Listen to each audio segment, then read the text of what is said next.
नमस्ते और स्वागत है। आज तारीख है 12 जनवरी 2026। आज के अखबारों में जो सबसे ज़रूरी बातें हैं वो सब लेकर आए हैं हम आपके अपने चैनल सुन लो यूपीएससी पर। अब चाहे द हिंदू हो, इंडियन एक्सप्रेस हो या सरकारी वेबसाइट, हमने सब छान मारा है और लाए हैं सिर्फ वो बातें जो यूपीएससी एग्जाम के लिए वाकई काम आने वाली हैं। सो सिट बैक, रिलैक्स और सुनो वो एनालिसिस जो तुम्हारे मेंस और प्रीलिम्स दोनों में फ़र्क डाल देगा। ये है तुम्हारा डेली लर्निंग डोज, आसान जुबान में फुल एक्सप्लेनेशन के साथ। आज हमारे साथ विशेषज्ञ भी मौजूद हैं जो इन सभी टॉपिक्स को और गहराई से समझाएंगी। स्वागत है आपका। नमस्ते। और आज का दिन वाकई में विश्लेषण के लिए बहुत ही दिलचस्प है। हाँ, मैंने भी जब आज के टॉपिक्स देखे तो लगा कि कई बड़े मुद्दे हैं। पॉलिटी, इकोनॉमी, इंटरनेशनल रिलेशन से लेके साइंस एंड टेक और कल्चर तक सब कुछ है। बिल्कुल। आज हम चीन के साथ भारत के बदलते आर्थिक संबंधों पर बहुत विस्तार से बात करेंगे। फिर हम सोमनाथ मंदिर के ऐतिहासिक महत्व को समझेंगे। अच्छा। उसके बाद ओशन हीट कंटेंट पर जो नई रिपोर्ट आई है उसके गंभीर परिणामों पर चर्चा करेंगे। और फिर भारत की पहली हाइड्रोजन ट्रेन के बारे में भी जानेंगे। और ये तो बस शुरुआत है। इसके अलावा भी सिक्योरिटी, सोशल जस्टिस और गवर्नेंस से जुड़ी खबरें हैं। और हाँ, आखिर में हम prelims facts, mains practice questions और एक क्विज भी करेंगे। तो पूरा पैकेज है आज। बिल्कुल। तो शुरू करें? हाँ बिल्कुल।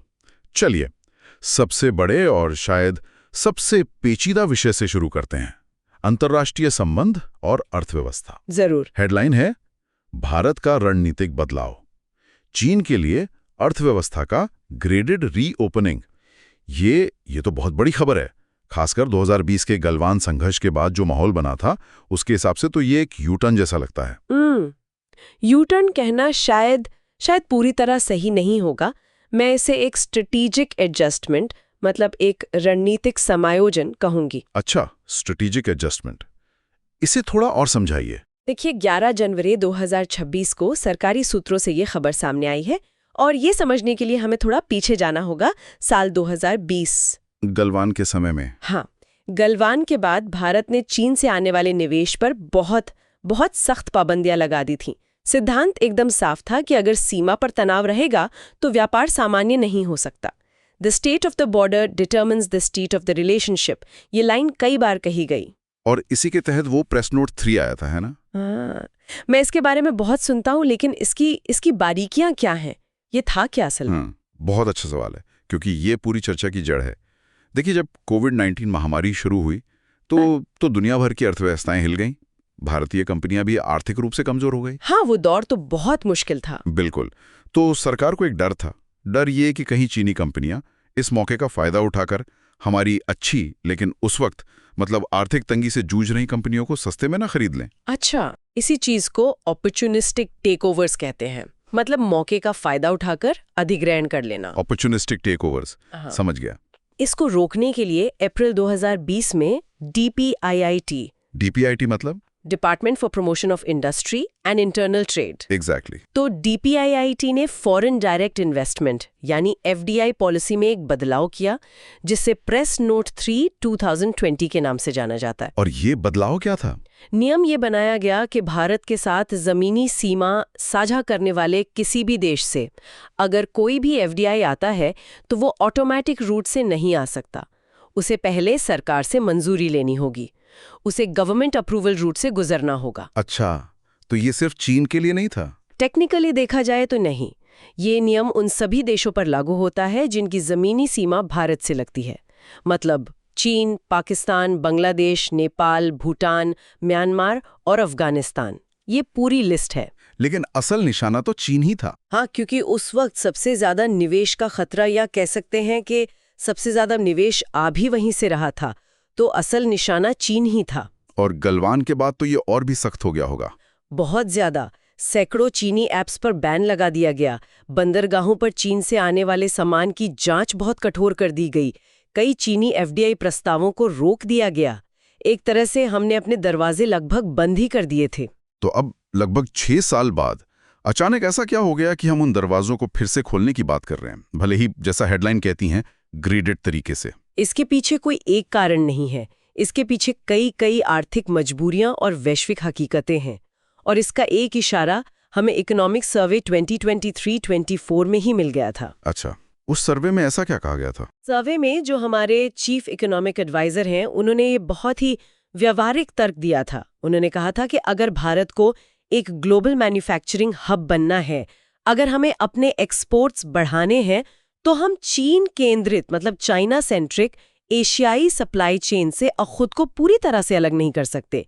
ये प्रैक्टिकल नहीं है। लेकिन ये तो एक तरह का विरोधाभास नहीं है।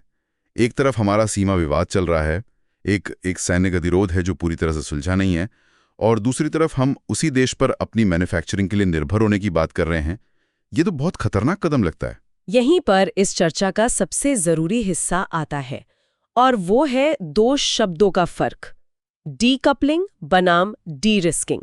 ये दोनों शब्द यूपीएससी मेंस के नजरिए से बहुत बहुत महत्वपूर्ण हैं। डीकपलिंग वर्सेस डी रिस्किंग, ठीक है, इसे तोड़कर समझाइए। डीकपलिंग का मतलब है आर्थिक संबंधों को पूरी तरह से खत्म कर देना, जड़ से काट देना, जो भारत ने 2020 के बाद एक तरह से करने की कोशिश की। हाँ। लेकिन ये अव्यावहारिक साबित हुआ। क्यों?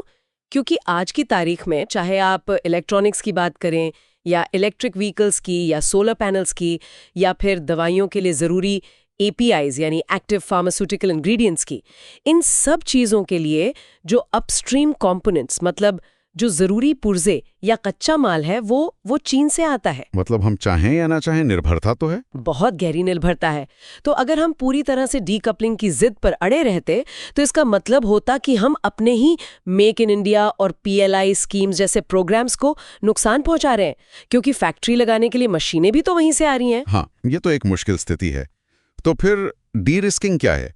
ये इससे अलग कैसे है? डी रिस्किंग एक ज्यादा समझदारी भरा और न्यूआंस्ड अप्रोच है। डी रिस्किंग कहता है कि आप आर्थिक संबंध पूरी तरह से मत तोड़ो, लेकिन अपनी निर्भरता को स्ट्रेटेजिक सेक्टर्स में कम करो। उन क्षेत्रों से जोखिम हटाओ जो राष्ट्रीय सुरक्षा के लिए महत्वपूर्ण है।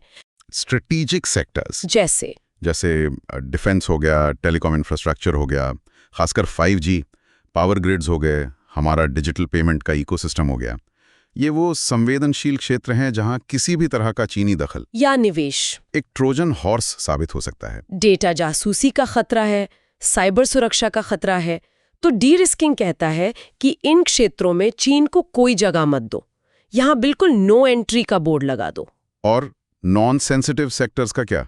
बिल्कुल, डी रिस्किंग कहता है कि जो नॉन सेंसिटिव यानी गैर संवेदनशील क्षेत्र हैं, जैसे ऑटोमोबाइल पार्ट्स बनाना या खिलौने बनाना या टेक्सटाइल, वहां पर चीनी निवेश और तकनीक को आने दो, लेकिन अपनी शर्तों पर, क्योंकि उसके बिना आप ग्लोबल मार्केट में कम्पीट ही नहीं कर पाएंगे, आपकी लागत बढ़ जाएगी। अच्छा, तो अब मैं समझ रहा हूं, ये जो नई पॉलिसी की बात हो रही है, ये डीकपलिंग की जिद से डी रिस्किंग की समझदारी की तरफ एक कदम है। एग्जैक्टली, आपने बिल्कुल सही पकड़ा। ये एक स्ट्रेटेजिक पिवट है। हम यथार्थ को स्वीकार कर रहे हैं। तो ये जो ग्रेडेड ओपनिंग या चरणबद्ध शुरुआत की बात हो रही है, वो इसी डी रिस्किंग की रणनीति का हिस्सा है। मतलब सब कुछ एक साथ नहीं खोला जाएगा। बिल्कुल। जो रिपोर्ट्स आ रही हैं उनके मुताबिक ये 3 चरणों 3 फेजेस में हो सकता है। क्या है वो 3 चरण? फेज 1 में चीनी टेक्निकल एक्सपर्ट्स के लिए वीजा के नियमों में थोड़ी ढील देना, ताकि वो भारत में लगी फैक्ट्रियों में जो चीनी मशीनें हैं उन्हें इंस्टॉल कर सकें या उनकी मरम्मत कर सकें। ये एक बड़ी समस्या बन गई थी। कंपनियां मशीनें तो ले आती थी, लेकिन उन्हें चलाने वाला इंजीनियर नहीं आ पाता था। हाँ, ये तो मैंने भी पढ़ा था।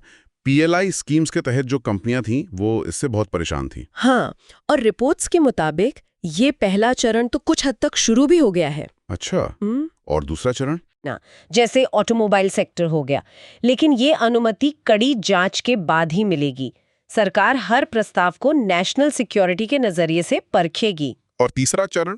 फेज 3 थोड़ा और आगे जाता है। इसमें जॉइंट वेंचर्स यानी संयुक्त उद्यमों को बढ़ावा देने की बात है, लेकिन एक बहुत बड़ी शर्त के साथ। वो शर्त क्या है? शर्त ये है कि जॉइंट वेंचर में बहुमत हिस्सेदारी यानी मेजॉरिटी कंट्रोल भारतीय पार्टनर के पास होना चाहिए। मैनेजमेंट का कंट्रोल भारतीय कंपनी के हाथ में हो। इसका कोई उदाहरण है हाल फिलहाल का? हाँ, बिल्कुल है। MG मोटर और JSW ग्रुप का जो सौदा हुआ है वो इसका एक क्लासिक उदाहरण है। MG मोटर एक चीनी कंपनी SAIC की सब्सिडियरी है। अब JSW ने उसमें एक बड़ी हिस्सेदारी खरीदी है और अब वो एक भारतीय नियंत्रित इकाई बन गई है। सरकार इसी मॉडल को आगे बढ़ाना चाहती है। ये तो बहुत दिलचस्प है, लेकिन इसमें भारत को बदले में क्या मिलेगा? मतलब हम अपना बाजार तो खोल रहे हैं, चीन हमें क्या देगा? ये एक तरफा तो नहीं हो सकता। नहीं, और यहीं पे एक और जरूरी शब्द आता है, रेसिप्रोसिटी। रेसिप्रोसिटी यानी पारस्परिकता। Give and take. बिल्कुल। भारत का स्टैंड ये है कि ये एक कैलिब्रेटेड गिव एंड टेक होगा। हम अपना बाजार आपके निवेश के लिए तभी खोलेंगे जब आप भी हमारा बाजार हमारे सामान और सेवाओं के लिए खोलेंगे। हम चीन से क्या चाहते हैं? किन क्षेत्रों में बेहतर पहुंच चाहते हैं? भारत लंबे समय से चीन से मांग कर रहा है कि वो हमारी IT सर्विसेज और फार्मास्यूटिकल्स कंपनियों को अपने बाजार में बेहतर पहुंच दे। हमारे कृषि उत्पादों जैसे चावल पर जो नॉन टैरिफ बैरियर्स लगे हैं उन्हें हटाए। तो अब भारत इस आर्थिक रीओपनिंग को एक लेवरेज के तौर पर इस्तेमाल करना चाहता है। मतलब ये सिर्फ अर्थव्यवस्था की बात नहीं है, ये डिप्लोमेसी का भी एक टूल है। बिल्कुल। और इसके पीछे एक और बड़ा वैश्विक कारण है, US टैरिफ्स और सप्लाई चेन रीअलाइनमेंट्स। मतलब देखिए, अमेरिका और चीन के बीच ट्रेड वॉर चल रहा है। कई मल्टीनेशनल कंपनीज अब चाइना +1 स्ट्रैटेजी अपना रही हैं। वो चीन पर अपनी निर्भरता कम करने के लिए एक और देश में अपनी फैक्ट्री लगाना चाहती हैं। और भारत उस +1 देश के तौर पर खुद को पेश कर रहा है। हाँ, लेकिन इकोनॉमिक सर्वे ने एक बड़ी दिलचस्प बात कही थी। उसने कहा कि जो MNCs चीन से निकल रही हैं, वो अपने पूरे इकोसिस्टम के साथ निकल रही हैं। उनके जो छोटे-छोटे पुर्जे बनाने वाले सप्लायर हैं, वो भी चीनी हैं। अच्छा। तो अगर भारत को सच में +1 डेस्टिनेशन बनना है, तो हमें उन चीनी कंपोनेंट बनाने वाली कंपनियों को भी भारत में प्लांट लगाने की अनुमति देनी पड़ सकती है। तभी वो बड़ी MNC जैसे एप्पल यहाँ अपना पूरा इकोसिस्टम बना पाएगी। ये तो एक बहुत ही जटिल स्थिति है। मतलब चीन के बिना भी गुजारा नहीं और चीन के साथ भी खतरे हैं। तो कुल मिलाकर अगर हम इस पूरी बहस को मेंस के नजरिए से देखें, तो इस पॉलिसी शिफ्ट के पक्ष और विपक्ष में क्या तर्क दिए जा सकते हैं? बहुत जरूरी सवाल है। चलिए पहले पक्ष में तर्कों को देखते हैं, जिन्हें हम इकोनॉमिक प्रैग्मेटिज्म कह सकते हैं। ठीक है। पहला और सबसे बड़ा तर्क है ग्लोबल सप्लाई चेन में चीन का दबदबा। जैसा हमने बात की, इलेक्ट्रॉनिक्स, EVs, सोलर, APIs, इन सब में अपस्ट्रीम कंपोनेंट्स चीन से आते हैं। तो सप्लाई चेन को रेजिलिएंट बनाने के लिए चीनी कंपनियों का भारत में होना जरूरी है। दूसरा है चाइना +1 की वास्तविकता, जिसकी हमने अभी बात की। तीसरा, कैपिटल नीड्स यानी पूंजी की जरूरत। हमारे स्टार्टअप इकोसिस्टम को, हमारे इंफ्रास्ट्रक्चर को बड़ी मात्रा में पूंजी चाहिए और चीन एक बहुत बड़ा स्रोत है। और चौथा, US प्रोटेक्शनिज्म का मुकाबला करना। ट्रंप 2.0 वाला एंगल। हाँ, अगर अमेरिका में फिर से टैरिफ बढ़ते हैं तो हमें अपनी आर्थिक साझेदारियों में विविधता लानी होगी। हम सिर्फ पश्चिमी देशों पर निर्भर नहीं रह सकते। ये तो हो गए पक्ष में तर्क। अब विपक्ष में तर्क क्या है, जो नेशनल सिक्योरिटी की चिंता वाले हैं? सबसे पहला और सबसे बड़ा तर्क तो वही है, अनरिजॉल्व्ड बॉर्डर इश्यूज। पूर्वी लद्दाख में सैन्य गतिरोध अभी तक पूरी तरह से सुलझा नहीं है। तो क्या ऐसे में आर्थिक रिश्ते सामान्य करना सही है? ये एक नैतिक सवाल भी है। बिल्कुल। दूसरा, डेटा प्राइवेसी और साइबर सिक्योरिटी का खतरा। डिजिटल, टेलीकॉम, पावर जैसे क्षेत्रों में चीनी निवेश से डेटा जासूसी और साइबर हमलों का जोखिम बढ़ता है। तीसरा, ट्रेड डेफिसिट यानी व्यापार घाटे की चिंता। हमारा चीन के साथ पहले से ही बहुत बड़ा व्यापार घाटा है, $85 बिलियन से भी ज्यादा। अगर हम और आयात करेंगे तो ये घाटा और बढ़ सकता है। और चौथा तर्क, लेवरेज लॉस यानी मोलभाव करने की हमारी ताकत का कम होना। अगर हम चीनी पूंजी पर बहुत ज्यादा निर्भर हो गए तो भविष्य में किसी भी बातचीत में, चाहे वो सीमा विवाद पर हो या किसी और मुद्दे पर, बीजिंग के पास हम पर दबाव बनाने का एक जरिया होगा। वाह, तो ये है पूरा 360 डिग्री विश्लेषण, सुरक्षा बनाम संपन्नता की एक क्लासिक दुविधा। बिल्कुल। और सरकार का ये ग्रेडेड दृष्टिकोण इसी दुविधा का एक हल निकालने की कोशिश है, एक बीच का रास्ता खोजने की कोशिश है। तो अगर इस पर मेंस में सवाल आता है तो निष्कर्ष में क्या लिखना चाहिए, आगे की राह क्या हो? निष्कर्ष में 3 बातें जरूर लिखनी चाहिए। पहली, भारत को एक बहुत ही मजबूत स्क्रीनिंग फ्रेमवर्क की जरूरत है, जैसे अमेरिका में CFIUS यानी committee on foreign investment in the United states है, जो हर निवेश की राष्ट्रीय सुरक्षा के लिहाज से जांच करती है। ठीक है। दूसरी, रणनीतिक और गैर रणनीतिक क्षेत्रों की एक बहुत ही साफ और स्पष्ट परिभाषा होनी चाहिए, कोई एम्बिग्विटी नहीं होनी चाहिए। और तीसरी और सबसे महत्वपूर्ण बात, हमें इस आर्थिक ढील को LAC पर डीएस्केलेशन और डिसएंगेजमेंट के लिए एक लेवरेज के रूप में इस्तेमाल करना चाहिए। आर्थिक प्रगति को सीमा पर शांति की शर्त से जोड़ा जाना चाहिए। बहुत ही बढ़िया। मतलब भारत एक बहुत ही सोची समझी और नपी-तुली चाल चल रहा है। ये कोई जल्दबाजी में लिया गया फैसला नहीं लगता। बिल्कुल नहीं, ये पिछले 2-3 साल के मंथन का नतीजा है जब सामने आ रहा है। कमाल है। ये जो सुरक्षा और अर्थव्यवस्था के बीच तनाव की बात है, ये एक तरह का आधुनिक द्वंद्व है। लेकिन जैसा आपने शुरू में कहा था, ऐसा ही एक द्वंद्व विनाश और पुनर्निर्माण का हमारे इतिहास में सदियों से चलता आ रहा है, और उसकी सबसे बड़ी मिसाल आज गुजरात के सोमनाथ में देखने को मिली। बिल्कुल सही कनेक्शन जोड़ा आपने। वर्तमान के इस जटिल संतुलन से अब हम इतिहास के एक शाश्वत प्रतीक की ओर चलते हैं। हाँ, आज प्रधानमंत्री नरेंद्र मोदी ने सोमनाथ स्वाभिमान पर्व में हिस्सा लिया। ये कार्यक्रम क्या है और इसका महत्व क्या है? ये कार्यक्रम 2 बहुत ही महत्वपूर्ण ऐतिहासिक मील के पत्थरों, 2 हिस्टोरिकल माइलस्टोन्स को याद करने के लिए आयोजित किया गया है। वो 2 माइलस्टोन्स क्या हैं? पहला, आज से ठीक 1000 साल पहले जनवरी 1026 में महमूद गजनी ने सोमनाथ मंदिर पर आक्रमण करके उसे ध्वस्त कर दिया था। तो आज उस आक्रमण के 1000 वर्ष पूरे हुए हैं। और दूसरा माइलस्टोन? दूसरा, आजाद भारत में जब इस मंदिर का पुनर्निर्माण हुआ तो 1951 में इसका उद्घाटन किया गया था। उस आधुनिक जीर्णोद्धार के 75 वर्ष पूरे हुए हैं। तो ये एक ही साथ विनाश और सृजन दोनों को याद करने का दिन है। और इसी के तहत वो शौर्य यात्रा में निकाली गई जिसमें 108 घोड़े थे। हाँ, वो इसी स्वाभिमान और शौर्य के प्रतीक के तौर पर थीं। सोमनाथ की कहानी, मुझे लगता है कि ये सिर्फ एक मंदिर की कहानी नहीं है। ये तो भारतीय सभ्यता के लचीलेपन की, उसकी रेजिलियंस की, उसकी जीवटता की कहानी है कि इसे बार बार तोड़ा गया और हर बार ये फिर से अपनी राख से खड़ा हुआ। आपने बिल्कुल सही शब्द इस्तेमाल किया, रेजिलियंस। यही सोमनाथ की कहानी का सार है। और यूपीएससी के नजरिए से ये सिविलाइजेशनल रेजिलियंस और कल्चरल नेशनलिज्म का एक बहुत बड़ा प्रतीक है। चलिए, इसके इतिहास में थोड़ा और गहराई से चलते हैं। महमूद गजनी का आक्रमण, वो कौन था और उसका मकसद क्या था? महमूद गजनी आज के अफगानिस्तान में स्थित गजनवी साम्राज्य का शासक था। उसका मुख्य उद्देश्य इतिहासकारों के अनुसार 2 थे।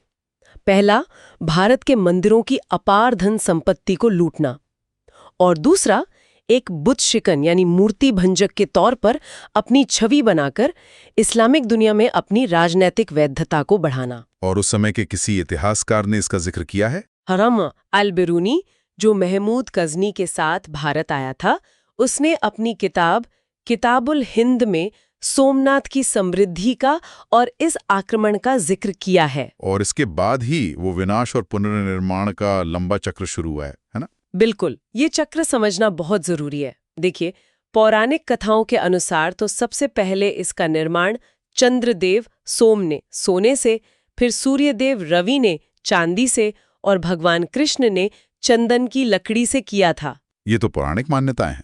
ऐतिहासिक पुनर्निर्माण कब कब हुए? ऐतिहासिक रूप से जो पहला पक्का प्रमाण मिलता है वो है 815 एडी।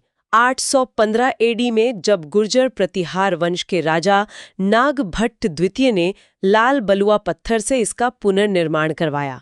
फिर गजनी ने 1026 में इसे तोड़ा। हाँ, उसके तुरंत बाद गुजरात के सोलंकी राजा भीमदेव प्रथम ने इसका फिर से निर्माण करवाया। फिर 1169 एडी में कुमारपाल ने इसे और भव्य बनाया। मतलब हर आक्रमण के बाद ये और मजबूती से खड़ा हुआ। हाँ, लेकिन विनाश का चक्र भी रुका नहीं।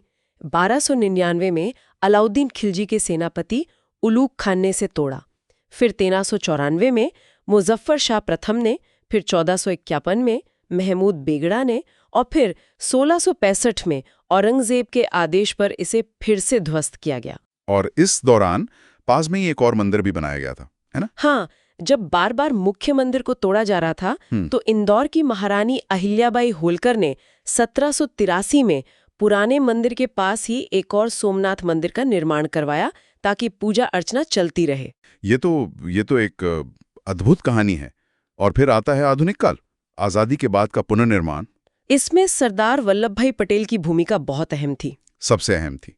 13 नवंबर 1947 को जूनागढ़ को भारत में मिलाने के ठीक बाद सरदार पटेल सोमनाथ गए और उन्होंने उसी जगह पर समुद्र का जल हाथ में लेकर सोमनाथ के भव्य पुनर्निर्माण का संकल्प लिया। इसे उन्होंने राष्ट्रीय गौरव की बहाली कहा था। बिल्कुल। उनके लिए ये सिर्फ एक धार्मिक काम नहीं था, ये एक सभ्यता के अपमान का जवाब था।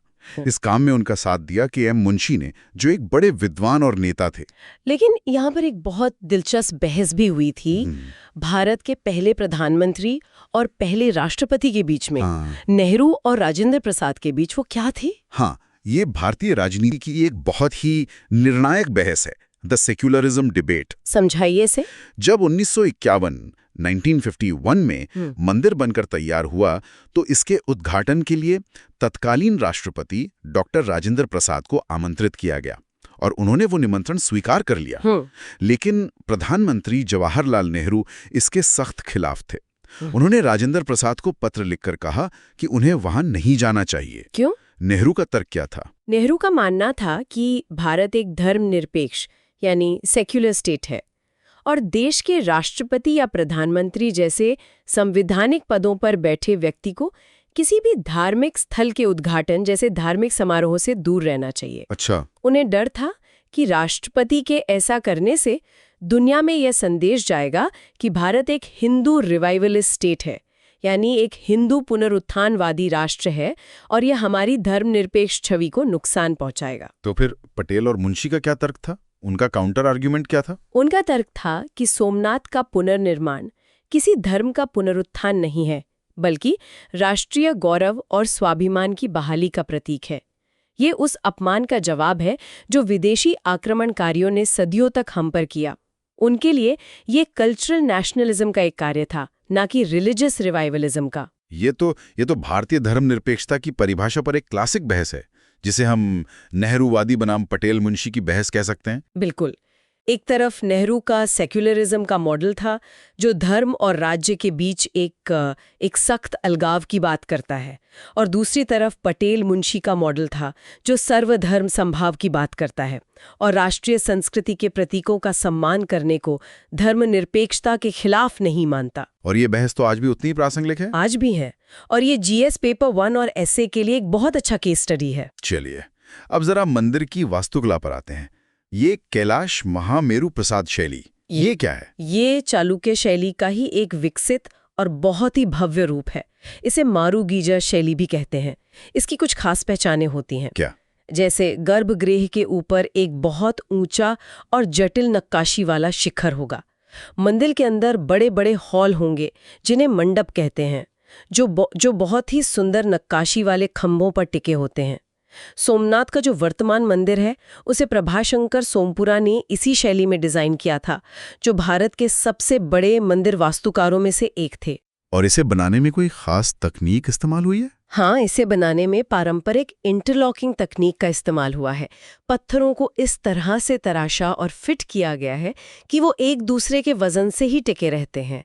इसमें कहीं भी लोहे या स्टील का इस्तेमाल नहीं हुआ है। ये तो कमाल है। और मैंने वहां के बाण स्तंभ के बारे में भी बहुत सुना है, एरो पिलर। वो क्या चीज है? बाण स्तंभ एक बहुत ही फैसिनेटिंग चीज है। ये मंदिर के परिसर में समुद्र की तरफ बनी दीवार पर एक स्तंभ है। इस स्तंभ के ऊपर एक तीर यानी बाण बना हुआ है और ये तीर सीधा दक्षिणी ध्रुव साउथ पोल की ओर इशारा करता है। अच्छा। और उस पर संस्कृत में एक श्लोक लिखा है, आसमुद्रांत दक्षिण ध्रुव पर्यंत अबाधित ज्योतिर्मार्ग। इसका मतलब क्या हुआ? इसका मतलब है कि इस बिंदु से लेकर दक्षिणी ध्रुव तक इस सीधी रेखा में कोई भी भूभाग, कोई भी जमीन का टुकड़ा नहीं है। क्या ये सच है? हाँ, ये भौगोलिक रूप से बिल्कुल सच है। अगर आप सोमनाथ से एक सीधी रेखा दक्षिण की ओर खींचेंगे तो वो सीधा अंटार्कटिका पर जाकर मिलेगी। बीच में कोई द्वीप या महाद्वीप नहीं आता। ये तो अविश्वसनीय है। मतलब उस समय के लोगों को इतना सटीक समुद्री और भौगोलिक ज्ञान था। ये तो वाकई में सिर्फ एक मंदिर नहीं बल्कि ज्ञान, विज्ञान, इतिहास और रेजिलियंस का एक जीता जागता प्रतीक है। बिल्कुल। और इसीलिए प्रधानमंत्री ने अपने भाषण में इसे सांस्कृतिक राष्ट्रवाद के विमर्श से जोड़ा। उन्होंने कहा कि सोमनाथ का पुनर्निर्माण राष्ट्रीय सम्मान यानी स्वाभिमान की बहाली थी। इसे हम भारत की सॉफ्ट पावर से भी जोड़ सकते हैं ना, प्रसाद जैसी योजनाओं के तहत आध्यात्मिक पर्यटन, स्पिरिचुअल टूरिज्म को बढ़ावा देना। बिल्कुल। सोमनाथ आज भारत के सबसे महत्वपूर्ण तीर्थ और पर्यटन स्थलों में से एक है। ये अतीत के गौरव और वर्तमान की आकांक्षा दोनों को एक साथ जोड़ता है। बहुत खूब। तो ये थी सोमनाथ की कहानी, विनाश पर सृजन की जीत की कहानी। चलिए, विनाश की बात हुई है तो अब एक और विनाशकारी प्रवृत्ति पर नजर डालते हैं जो हमारे ग्रह को धीरे धीरे खत्म कर रही है। आप जलवायु परिवर्तन की बात कर रहे हैं? हाँ, और खासतौर पर हमारे समुद्रों की। एक नई रिपोर्ट आई है, ओशन हीट कंटेंट रिपोर्ट 2025, और इसके जो आंकड़े हैं वो बहुत डराने वाले हैं। हाँ, ये report advances in atmospheric sciences नाम के एक प्रतिष्ठित जर्नल में प्रकाशित हुई है, और ये एक अंतर्राष्ट्रीय अध्ययन है जिसमें चीन, अमेरिका, इटली के कई वैज्ञानिक शामिल थे। इस रिपोर्ट की सबसे बड़ी फाइंडिंग क्या है?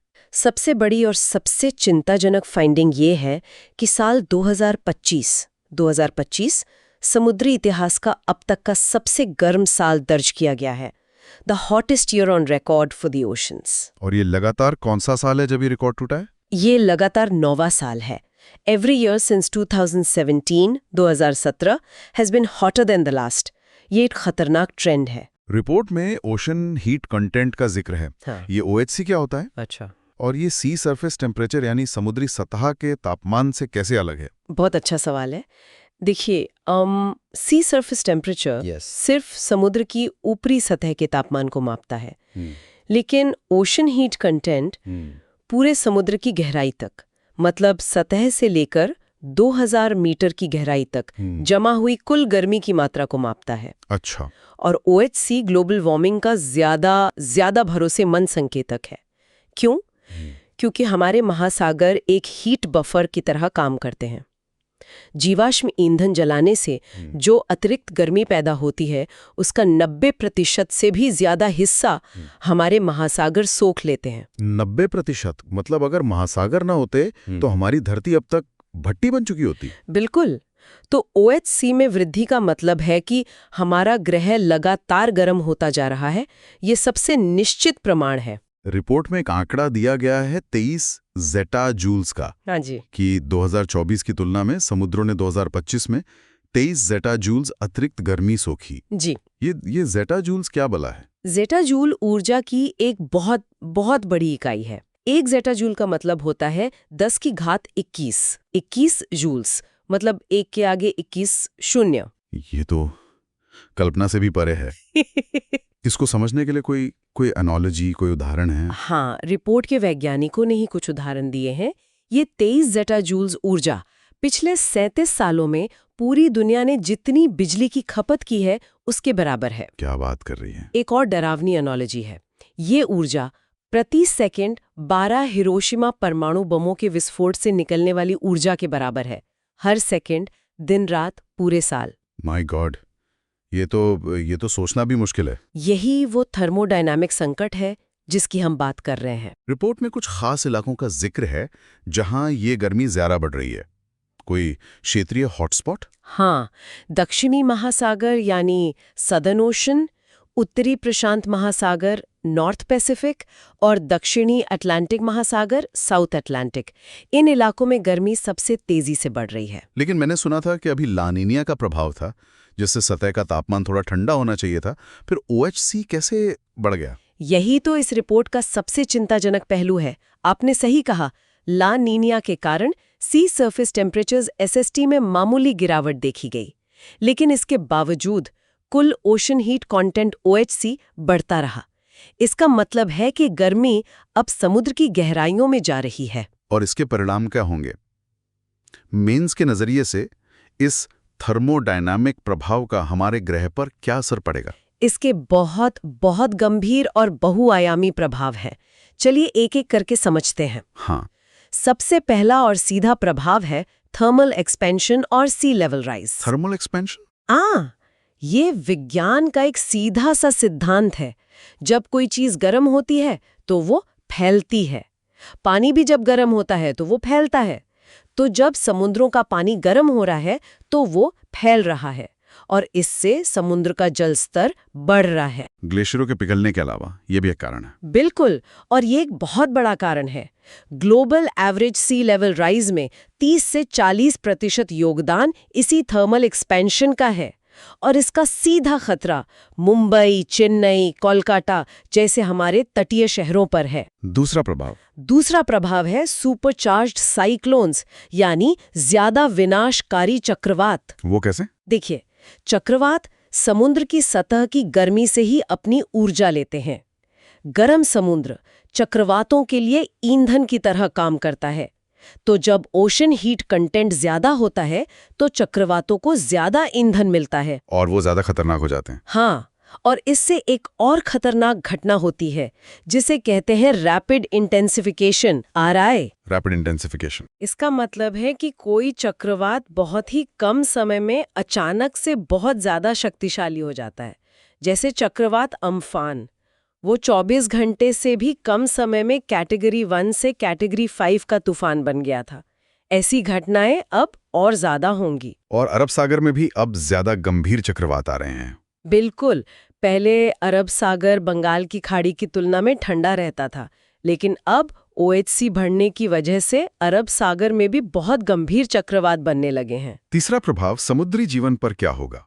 तीसरा प्रभाव है मरीन हीट वेव्स और biodiversity loss. Marine heat waves मतलब समुद्र के अंदर लू चलना। बिल्कुल, जैसे जमीन पर हीट वेव होती है वैसे ही समुद्र के अंदर भी होती है, और इसका सबसे बुरा असर पड़ता है कोरल्स पर, यानी प्रवाल भित्तियों पर। Coral bleaching. हाँ, जब पानी बहुत ज्यादा गर्म हो जाता है तो कोरल्स अपने अंदर रहने वाले एक जरूरी शैवाल ज़ूज़ैंथेले को बाहर निकाल देते हैं और इसी से वो अपना रंग खोकर सफेद हो जाते हैं।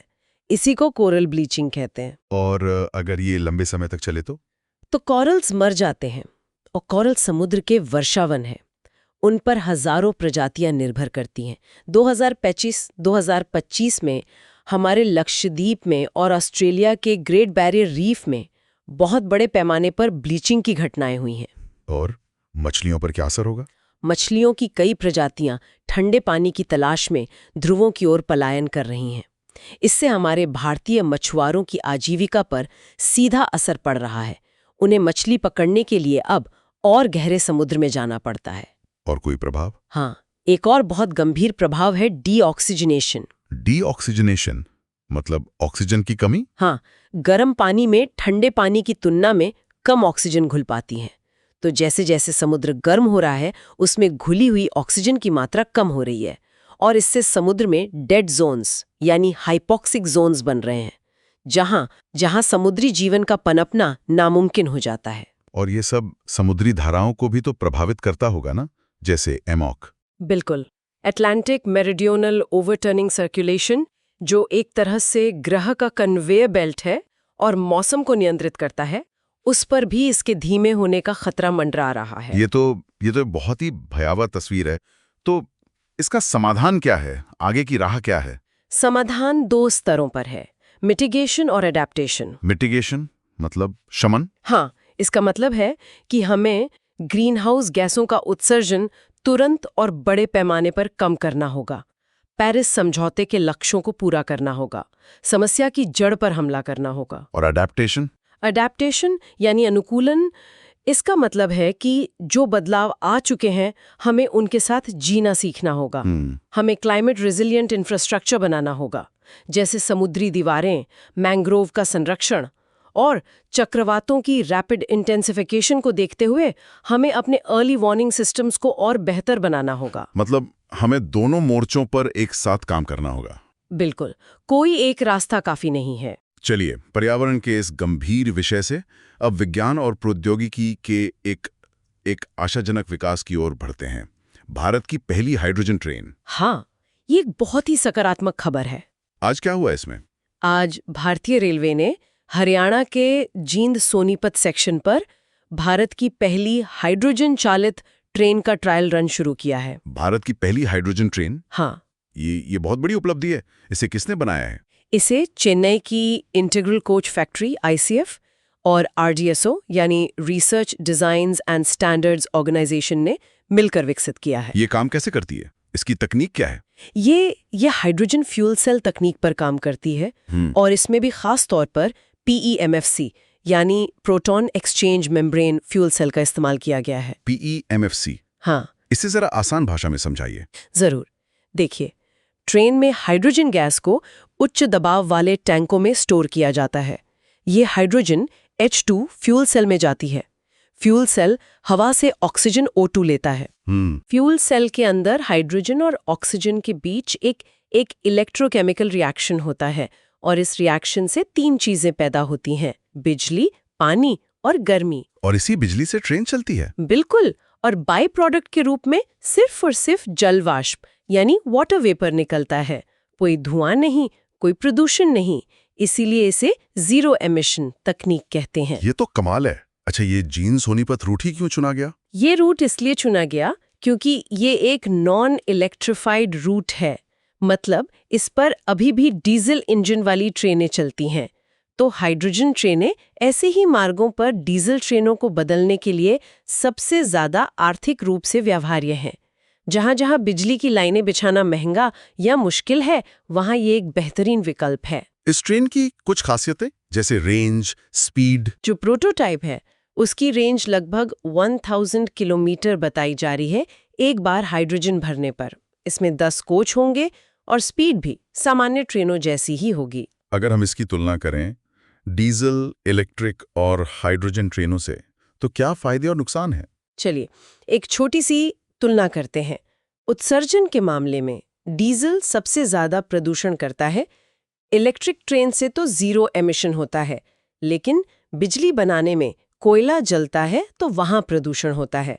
हाइड्रोजन ट्रेन बिल्कुल जीरो एमिशन है अगर हाइड्रोजन ग्रीन हो। एग्जैक्टली, ये बहुत जरूरी पॉइंट है। इंफ्रास्ट्रक्चर के मामले में डीजल के लिए पंप चाहिए, इलेक्ट्रिक के लिए पूरे रूट पर ओवरहेड इक्विपमेंट यानी बिजली की तारें बिछानी पड़ती हैं, जो बहुत महंगा काम है। हाइड्रोजन ट्रेन के लिए ट्रेन में ही पावर प्लांट है, तो OHE की जरूरत नहीं, लेकिन हाइड्रोजन बनाने और भरने के लिए रिफ्यूलिंग स्टेशन का नेटवर्क बनाना पड़ेगा। शोर के मामले में हाइड्रोजन ट्रेनें डीजल ट्रेनों की तुलना में बहुत शांत होती हैं। और दक्षता, एफिशिएंसी? हाइड्रोजन फ्यूल सेल की एफिशिएंसी डीजल इंजन से कहीं ज्यादा होती है। तो ये तो भविष्य की तकनीक लगती है, लेकिन इसमें चुनौतियां भी तो होंगी। हाँ, चुनौतियां भी हैं और वो भी बड़ी हैं। सबसे बड़ी चुनौती क्या है? सबसे बड़ी चुनौती है स्टोरेज सेफ्टी यानी भंडारण की सुरक्षा। हाइड्रोजन एक बहुत ही ज्वलनशील गैस है। इसे बहुत ज्यादा दबाव पर खास तरह के टैंकों में स्टोर करना पड़ता है, तो इसकी सुरक्षा सुनिश्चित करना एक बहुत बड़ी इंजीनियरिंग चुनौती है। और दूसरी चुनौती? दूसरी और शायद सबसे बड़ी व्यावहारिक चुनौती है कॉस्ट ऑफ ग्रीन हाइड्रोजन। अच्छा, ये ग्रे और ग्रीन हाइड्रोजन का क्या चक्कर है? देखिए, हाइड्रोजन बनाने के कई तरीके हैं। अगर आप इसे मीथेन या प्राकृतिक गैस से बनाते हैं तो इस प्रक्रिया में कार्बन डाइऑक्साइड निकलती है। इसे ग्रे हाइड्रोजन कहते हैं। ये सस्ती तो है, लेकिन पर्यावरण के लिए अच्छी नहीं है। और ग्रीन हाइड्रोजन वो होती है जिससे पानी के इलेक्ट्रोलिसिस से बनाया जाता है, और इस इलेक्ट्रोलिसिस के लिए जो बिजली इस्तेमाल होती है वो सोलर या विंड जैसी नवीकरणीय ऊर्जा से आती है। मतलब पूरी प्रक्रिया में कोई कार्बन उत्सर्जन नहीं। बिल्कुल, लेकिन ग्रीन हाइड्रोजन बनाना अभी ग्रे हाइड्रोजन से काफी महंगा है। और भारत का जो नेशनल ग्रीन हाइड्रोजन मिशन है, उसका लक्ष्य इसी लागत को कम करना है। बिल्कुल, उस मिशन का लक्ष्य है कि 2030 तक भारत ग्रीन हाइड्रोजन का एक ग्लोबल हब बने और इसकी लागत को $1 प्रति किलो से भी नीचे लाया जाए। और तीसरी चुनौती इंफ्रास्ट्रक्चर की कमी। हाँ, अभी हमारे देश में हाइड्रोजन बनाने और उसे ट्रांसपोर्ट करने, उसे भरने के लिए कोई बड़ा नेटवर्क नहीं है। तो ये पूरा इकोसिस्टम हमें शुरू में इससे बनाना होगा। तो ये एक लंबी राह है, लेकिन एक बहुत ही सही दिशा में उठाया गया कदम है। बिल्कुल, ये भारतीय रेलवे के 2030 तक नेट जीरो कार्बन इमिटर बनने के लक्ष्य को हासिल करने में एक मील का पत्थर साबित हो सकता है। चलिए, अब एक और अंतर्राष्ट्रीय खबर पर नजर डालते हैं जो बहुत ही तनावपूर्ण है। ईरान संकट और ऑपरेशन हॉकाई स्ट्राइक। यहाँ क्या हो रहा है? यहाँ पर एक ही समय में 2 बड़ी घटनाएं हो रही हैं और दोनों आपस में जुड़ी हुई हैं। पहली घटना क्या है? पहली घटना ईरान के अंदर की है। ईरान की जो मुद्रा है रियाल, वो अमेरिकी डॉलर के मुकाबले रिकॉर्ड निचले स्तर पर चली गई है। इससे महंगाई आसमान छू रही है और ईरान में बड़े पैमाने पर सरकार विरोधी प्रदर्शन हो रहे हैं। अच्छा। हालात इतने गंभीर हैं कि ईरान की संसद में डेथ टू अमेरिका के नारे लगे हैं और सरकार ने 60 घंटे से ज्यादा के लिए इंटरनेट पर पूरी तरह से ब्लैकआउट कर दिया है। और इसी बीच दूसरी घटना क्या हुई? इसी बीच अमेरिकी सेना की जो सेंट्रल कमांड है, सेंटकॉम, उसने सीरिया में आईसिस के ठिकानों पर बड़े पैमाने पर हवाई हमले किए हैं और इस ऑपरेशन को कोड नेम दिया गया है operation Hawkeye strike. Hawkeye strike. तो अमेरिका कह रहा है कि ये हमले आईसिस के खिलाफ हैं, लेकिन इसका ईरान के संकट से क्या लेना देना? यही तो भू राजनीति है। ऊपरी तौर पर ये हमले आईसिस के खिलाफ हैं, लेकिन इसका समय और इसका पैमाना, ये ईरान और उसके जो प्रॉक्सी गुट हैं पूरे मध्य पूर्व में, उनके लिए एक बहुत शक्तिशाली संकेत है। मतलब अमेरिका ईरान को संदेश दे रहा है कि हम देख रहे हैं और हम कार्रवाई करने के लिए तैयार हैं। बिल्कुल, ये सिर्फ एक जवाबी कार्रवाई नहीं है, ये एक रणनीतिक संकेत भी है। इस पूरी भू राजनीतिक उलझन का भारत के हितों पर क्या असर पड़ेगा? यूपीएससी के लिए ये जानना जरूरी है। भारत के लिए इसके 3 बड़े प्रभाव हैं जीएस पेपर 2 के लिहाज से। पहला, एनर्जी सिक्योरिटी, यानी हमारी ऊर्जा सुरक्षा। वो कैसे? देखिए, ईरान फारस की खाड़ी में है, जहां से भारत का बहुत सारा कच्चा तेल आता है। अगर इस क्षेत्र में जरा सी भी अस्थिरता बढ़ती है तो तेल की कीमतें तुरंत आसमान छूने लगती हैं और इसका सीधा असर हमारी अर्थव्यवस्था पर पड़ता है। दूसरा है कनेक्टिविटी, यानी संपर्क। भारत चाबहार बंदरगाह को विकसित कर रहा है जो ईरान में है। ये हमारे लिए अफगानिस्तान और मध्य एशिया तक पहुंचने का एक वैकल्पिक रास्ता है, पाकिस्तान को बाईपास करके। अगर ईरान में अस्थिरता बढ़ती है तो हमारे इस रणनीतिक प्रोजेक्ट पर खतरा आ सकता है। और तीसरा और सबसे महत्वपूर्ण है हमारे डायस्पोरा, यानी प्रवासी। खाड़ी के देशों में लाखों भारतीय काम करते हैं। किसी भी तरह के संघर्ष की स्थिति में उनकी सुरक्षा और उन्हें वहां से सुरक्षित निकालना भारत सरकार की सबसे बड़ी प्राथमिकता होती है। तो भारत को यहाँ बहुत ही संभल कर चलना होगा, अपनी स्ट्रेटेजिक ऑटोनॉमी यानी रणनीतिक स्वायत्ता को बनाए रखते हुए इस स्थिति को नेविगेट करना होगा। बिल्कुल, हमें किसी का पक्ष लिए बिना अपने हितों की रक्षा करनी होगी। चलिए अब कुछ और खबरों पर नजर डालते हैं जो गवर्नेंस और सामाजिक क्षेत्रों से जुड़ी हैं। प्रसार भारती की एक नई पहल, क्रिएटर्स कॉर्नर, ये क्या है? ये एक बहुत ही दिलचस्प और आज के जमाने की पहल है। प्रसार भारती ने डीडी न्यूज पर क्रिएटर्स कॉर्नर नामक का एक शो शुरू किया है। इसमें क्या खास है? इसमें जो डिजिटल कंटेंट क्रिएटर्स हैं, मतलब यूट्यूबर्स, इंस्टाग्राम इन्फ्लुएंसर्स, उन्हें राष्ट्रीय टेलीविजन पर 30 मिनट का प्राइम टाइम स्लॉट दिया जा रहा है। वाह, मतलब डिजिटल दुनिया और पारंपरिक मीडिया का संगम। बिल्कुल, और इसका जो रेवेन्यू शेयरिंग मॉडल है वो बहुत ही आकर्षक है। 90-10 का मॉडल है। 90-10 या मतलब उस स्लॉट से जो भी विज्ञापन से कमाई होगी उसका 90% क्रिएटर को मिलेगा और सिर्फ 10% प्रसार भारती रखेगा। ये तो क्रिएटर्स के लिए बहुत बड़ा प्रोत्साहन है। इसका मकसद क्या है? इसके 2 मुख्य मकसद हैं। पहला, क्रिएटर इकोनॉमी को पारंपरिक मीडिया के साथ एकीकरण करना और उसे एक औपचारिक आर्थिक गतिविधि के रूप में मान्यता देना। और दूसरा, युवा दर्शकों को जिन्हें सरकार अमृत पीढ़ी कह रही है, डीडी न्यूज की तरफ आकर्षित करना। और कंटेंट का फोकस भी संस्कृति, विज्ञान, नवाचार और विकसित भारत जैसी सकारात्मक कहानियों पर होगा। तो ये एक तरह से सॉफ्ट पावर का भी इस्तेमाल है, इन क्रिएटर्स को सांस्कृतिक राजदूत के रूप में इस्तेमाल करना। बिल्कुल, ये गवर्नमेंट टू सिटीजन कम्युनिकेशन से सिटीजन टू सिटीजन कम्युनिकेशन की तरफ एक बदलाव है, जहां नागरिक ही सरकार की अच्छी कहानियों को दूसरे नागरिकों तक पहुंचा रहे हैं। बहुत ही स्मार्ट मूव है।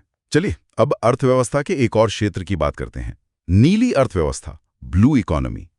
वाइब्रेंट गुजरात में समुद्री शैवाल पर बहुत जोर दिया गया। हाँ, राजकोट में जो वाइब्रेंट गुजरात का क्षेत्रीय सम्मेलन हुआ, उसका पूरा फोकस ब्लू इकोनॉमी पर था और उसमें भी खास तौर पर कच्छ और सौराष्ट्र के तट पर सीवीड फार्मिंग यानी समुद्री शैवाल की खेती पर। समुद्री शैवाल को वंडर क्रॉप क्यों कहा जा रहा है? इसमें ऐसा क्या खास है? इससे वंडर क्रॉप इसलिए कहते हैं क्योंकि इसकी खेती के लिए न तो ताजे पानी की जरूरत है, न जमीन की, न उर्वरक की और न ही कीटनाशक की। ये समुद्र के खारे पानी में ही उग जाता है। और इसका आर्थिक महत्व क्या है? इसका इस्तेमाल कहाँ-कहाँ होता है? इसके कई इस्तेमाल हैं। पहला, ये बायोस्टिमुलेंट्स यानी जैविक उर्वरक का एक बेहतरीन स्रोत है। ये जमीन की उर्वरता को बढ़ाता है। दूसरा, इसका इंडस्ट्रियल यूज बहुत ज्यादा है। इससे अगर एल्जिनेट्स और कैरेगिनिन जैसे पदार्थ निकलते हैं जो फूड प्रोसेसिंग से लेके कॉस्मेटिक्स और दवाइयों तक में इस्तेमाल होते हैं। और मैंने सुना है कि ये जलवायु परिवर्तन से लड़ने में भी मदद कर सकता है, मीथेन रिडक्शन। हाँ, ये इसका सबसे क्रांतिकारी उपयोग हो सकता है। अगर मवेशियों के चारे में थोड़ी मात्रा में समुद्री शैवाल मिला दिया जाए तो उनके डकार से निकलने वाली मीथेन गैस के उत्सर्जन में 80% तक की कमी आ सकती है। और मीथेन एक बहुत ही शक्तिशाली ग्रीन हाउस गैस है। 80%? ये तो बहुत बड़ा आंकड़ा है। और ये आजीविका का भी एक अच्छा स्रोत हो सकता है। बिल्कुल, खास तौर पे तटीय इलाकों में रहने वाली महिलाओं के स्वयं सहायता समूहों एसएचजीज के लिए ये आय का एक बहुत बड़ा स्रोत बन सकता है। और प्रधानमंत्री मत्स्य संपदा योजना पीएमएसवाई के तहत सरकार ने 2025 तक इसके उत्पादन को बढ़ाने का एक बड़ा लक्ष्य भी रखा है। बहुत बढ़िया। अब एक दुखद खबर पर आते हैं, आपदा प्रबंधन से जुड़ी। बंगाल में पटाखा फैक्ट्री में विस्फोट। हाँ, ये पश्चिम बंगाल के चंपाहाटी में एक अवैध पटाखा निर्माण इकाई में विस्फोट हुआ है। और दुख की बात यह है कि ये कोई पहली घटना नहीं है। इससे पहले अगरा और दत्तपुकुर में भी ऐसे ही बड़े विस्फोट हो चुके हैं। ये बार-बार क्यों हो रहा है? ये एक गवर्नेंस फेलियर है। ये एक बहुस्तरीय विफलता है। जीएस पेपर 3 डिजास्टर मैनेजमेंट के लिए ये एक अच्छा केस स्टडी है। पहला, ये एक गवर्नेंस फेलियर है। एक्सप्लोजिव्स एक्ट 1884 1884 और एक्सप्लोजिव रूल्स 2008 जैसे कड़े कानून तो हैं, लेकिन उन्हें जमीन पर लागू करने में भारी विफलता है। और इसका सामाजिक आर्थिक पहलू क्या है? इसका एक बड़ा सोशो इकोनॉमिक ड्राइवर भी है।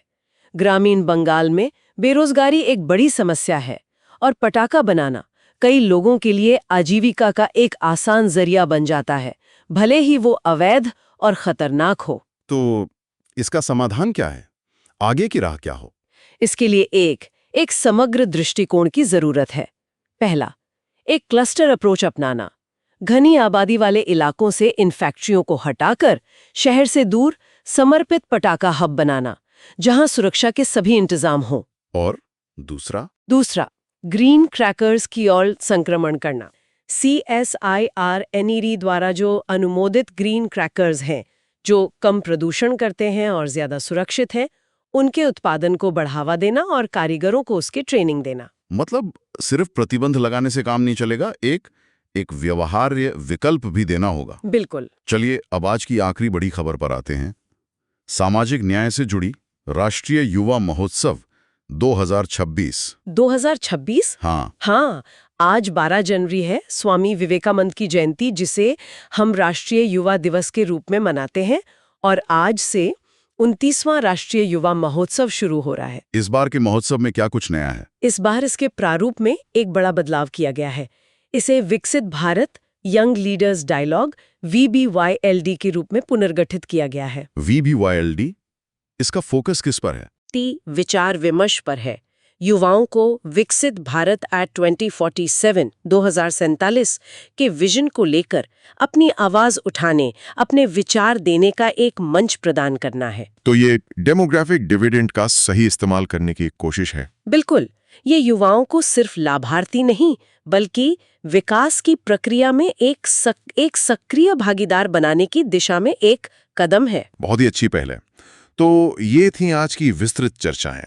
अब समय है प्रीलिम्स फैक्ट्स का, एक क्विक फायर राउंड, जहां हम आज की खबरों से निकले कुछ जरूरी तथ्यों को दोहराएंगे। जरूर। पहला, उत्तराखंड उच्च न्यायालय के नए मुख्य न्यायाधीश कौन नियुक्त हुए हैं? न्यायमूर्ति मनोज कुमार गुप्ता।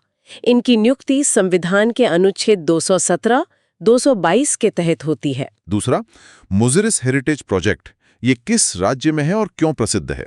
ये केरल के कोडुंगल्लूर में है। ये एक प्राचीन बंदरगाह शहर था और पुराने स्पाइस रूट का एक बहुत ही महत्वपूर्ण हिस्सा था। तीसरा, ऊर्जा की इकाई ज़ेटाजूल, ZJ, इसका मतलब क्या है? एक ज़ेटाजूल का मतलब है 10 की घात 21 जूल्स। इसका इस्तेमाल महासागरों द्वारा सोखी गई गर्मी यानी ओशन हीट कंटेंट को मापने के लिए किया जाता है। चौथा, शौर्य यात्रा का संबंध किससे है? इसका संबंध सोमनाथ मंदिर में आयोजित सोमनाथ स्वाभिमान पर्व से है। इसमें 108 घोड़ों के साथ एक जुलूस निकाला गया। पांचवा, ऑपरेशन हॉकाई स्ट्राइक क्या है? ये सीरिया में आइसिस के खिलाफ अमेरिकी सेना द्वारा किया गया एक बड़ा सैन्य अभियान है। छठा, कैलाश महामेरु प्रसाद, ये क्या है? ये सोमनाथ मंदिर की स्थापत्य शैली का नाम है, जो चालुक्य या मारू गुर्जर शैली का एक रूप है। सातवां, संचार साथी पोर्टल किस मंत्रालय या विभाग की पहल है? ये दूरसंचार विभाग DOT का पोर्टल है, जो खोए हुए या चोरी हुए मोबाइल फोन को ट्रैक करने और ब्लॉक करने में मदद करता है। आठवां, प्रेस नोट 3 2020 का संबंध किससे है? इसका संबंध FDI नीति में संशोधन से है, जिसके तहत भारत के साथ भूमि सीमा साझा करने वाले देशों से आने वाले निवेश के लिए सरकारी अनुमोदन को अनिवार्य किया गया। नौवां, बाण स्तंभ या एरो पिलर कहाँ स्थित है? ये सोमनाथ मंदिर में स्थित है और ये प्राचीन भारतीय समुद्री ज्ञान का एक प्रतीक है। और 10वां और आखिरी, ग्रीन हाइड्रोजन कैसे बनती है? ये नवीकरणीय ऊर्जा जैसे सौर या पवन ऊर्जा का उपयोग करके पानी के इलेक्ट्रोलिसिस द्वारा उत्पादित की जाती है। बढ़िया। प्रीलिम्स के लिए ये सारे तथ्य बहुत काम के हैं। अब बारी है मेंस प्रैक्टिस क्वेश्चंस की। हाँ, आज का पहला प्रश्न GS पेपर 3 इकोनॉमी से है। मैं प्रश्न को धीरे धीरे पढ़ता हूं। The proposed graded opening of the Indian economy to Chinese investments marks a shift from decoupling to de-risking. Analyze the strategic and economic rationale behind this shift, citing recent developments. एक बार फिर, the proposed graded opening of the Indian economy to Chinese investments marks a shift from decoupling to de-risking. Analyze the strategic and economic rationale behind this shift, citing recent developments. Hindi में, चीनी निवेश के लिए भारतीय अर्थव्यवस्था को चरणबद्ध तरीके से खोलने का प्रस्ताव डीकपलिंग से डी-रिस्किंग की ओर एक बदलाव का प्रतीक है। हाल के घटनाक्रमों का हवाला देते हुए इस बदलाव के पीछे के रणनीतिक और आर्थिक तर्क का विश्लेषण करें। इस सवाल का जवाब कैसे लिखा जाना चाहिए? एक मॉडल रूपरेखा क्या हो सकती है? जरूर। देखिए, इंट्रोडक्शन में आपको इस पॉलिसी शिफ्ट के संदर्भ को बताना होगा। आप गलवान संघर्ष के बाद की प्रतिबंधात्मक नीति और अब इकोनॉमिक सर्वे 2023-24, 2023-24 के आलोक में आए इस बदलाव का जिक्र करके शुरुआत कर सकते हैं। ठीक है। और बॉडी में? बॉडी को आप 4 भागों में बांट सकती हैं। पहले भाग में डीकपलिंग के चरण को समझाइए, मतलब प्रेस नोट 3 और उसके बाद की सख्तियों का जिक्र करें। दूसरे भाग में डी रिस्किंग की ओर बदलाव को समझाइए। यहाँ डीकपलिंग और डी रिस्किंग के बीच का अंतर स्पष्ट करना बहुत जरूरी है। तीसरे भाग में इस बदलाव के पीछे के इकोनॉमिक रैशनल यानी आर्थिक तर्क को बताइए। इसमें आप global supply chain, China +1, capital needs और US प्रोटेक्शनिज्म वाले पॉइंट्स का इस्तेमाल कर सकते हैं। और चौथे भाग में स्ट्रेटेजिक रैशनल यानी रणनीतिक तर्क को बताइए। इसमें रेसिप्रोसिटी का सिद्धांत और इस आर्थिक ढील को सीमा विवाद में एक लेवरेज के तौर पर इस्तेमाल करने की बात लिखिए। और कंक्लूजन में? और राष्ट्रीय सुरक्षा को सर्वोपरि रखने की बात करते हुए एक संतुलित निष्कर्ष लिखिए। बहुत ही विस्तृत फ्रेमवर्क है। अब दूसरा सवाल, ये GS पेपर 1 कल्चर से है। Temples in India are not just places of worship but symbols of civilisational resilience. Discuss with reference to the Somnath temple and the Swabhiman Parv. एक बार फिर, temples in India are not just places of worship but symbols of civilizational resilience. Discuss with reference to the Somnath temple and the Swabhiman Parv. Hindi में, भारत में मंदिर केवल पूजा के स्थान नहीं हैं, बल्कि सभ्यतागत लचीलेपन के प्रतीक हैं। सोमनाथ मंदिर और स्वाभिमान पर्व के संदर्भ में चर्चा करें। इसका उत्तर कैसे फ्रेम करें? इसके इंट्रोडक्शन में आप इस कथन से सहमति जताते हुए शुरू कर सकते हैं कि भारतीय मंदिर सिर्फ ईंट पत्थर की इमारतें नहीं, बल्कि हमारी सभ्यता की यात्रा के जीवंत दस्तावेज हैं। बॉडी में? बॉडी को 3 भागों में बांटिए। पहले भाग में सोमनाथ को विनाश के प्रतीक के रूप में दिखाइए, महमूद गजनी से लेकर औरंगजेब तक हुए आक्रमणों का सिलसिलेवार जिक्र करें। दूसरे भाग में सोमनाथ को रेजिलियंस के प्रतीक के रूप में दिखाइए। कैसे हर विनाश के बाद नागभट्ट द्वितीय, भीमदेव प्रथम से लेकर अहिल्याबाई होल्कर तक इसका पुनर्निर्माण हुआ। ये विनाश पर सृजन की जीत को दर्शाता है। और तीसरे भाग में इसका आधुनिक संदर्भ दीजिए। सरदार पटेल की भूमिका, राष्ट्रीय स्वाभिमान की बहाली और नेहरू प्रसाद बहस का जिक्र करते हुए इसे कल्चरल नेशनलिज्म के वर्तमान विमर्श से जोड़िए। स्वाभिमान पर्व का जिक्र यहाँ जरूर करें। और कंक्लूजन में आप लिख सकते हैं कि सोमनाथ जैसे स्थल हमें याद दिलाते हैं कि हमारी सांस्कृतिक जड़ें बहुत गहरी हैं और बाहरी आक्रमणों के बावजूद ये सभ्यता खुद को पुनर्जीवित करने की अद्भुत क्षमता रखती है। आप इसे स्पिरिचुअल टूरिज्म और भारत की सॉफ्ट पावर से जोड़कर भी खत्म कर सकते हैं। बहुत बढ़िया। दोनों ही सवालों के बहुत अच्छे फ्रेमवर्क्स दिए आपने। और अब आज के इस सत्र का आखिरी पड़ाव, आज का क्विज। मैं तैयार हूं। ठीक है, तो पहला सवाल, प्रेस नोट 3/3/2020 का मुख्य उद्देश्य क्या था? ए, चीन से सभी एफडीआई पर पूर्ण प्रतिबंध लगाना। बी, भारत के साथ भूमि सीमा साझा करने वाले देशों से निवेश के लिए सरकारी अनुमोदन को अनिवार्य करना। सी, भारतीय स्टार्टअप्स को बढ़ावा देना। या डी, केवल रक्षा क्षेत्र में एफडीआई को नियंत्रित करना। थोड़ा समय लीजिए। इसका सही उत्तर है बी। इसने प्रतिबंध नहीं लगाया, बल्कि निवेश को ऑटोमेटिक रूट से हटाकर गवर्नमेंट अप्रूवल रूट में डाल दिया, ताकि ऑपर्चुनिस्टिक टेकओवर्स को रोका जा सके। बिल्कुल सही। दूसरा सवाल, सोमनाथ स्वाभिमान पर्व का आयोजन महमूद गजनी के आक्रमण के कितने वर्ष पूरे होने पर किया गया? ए, 500 वर्ष, बी, 750 वर्ष, सी, 1000 वर्ष, डी, 100 वर्ष। इसका सही उत्तर है सी, 1000 वर्ष। जनवरी 1026 के आक्रमण के 1000 साल पूरे हुए हैं। बहुत अच्छे। तीसरा सवाल, ऊर्जा की इकाई जेटा जूल, जो हाल ही में ओशन हीट कंटेंट रिपोर्ट के संदर्भ में खबरों में थी, 10 की कितनी घात के बराबर हैं?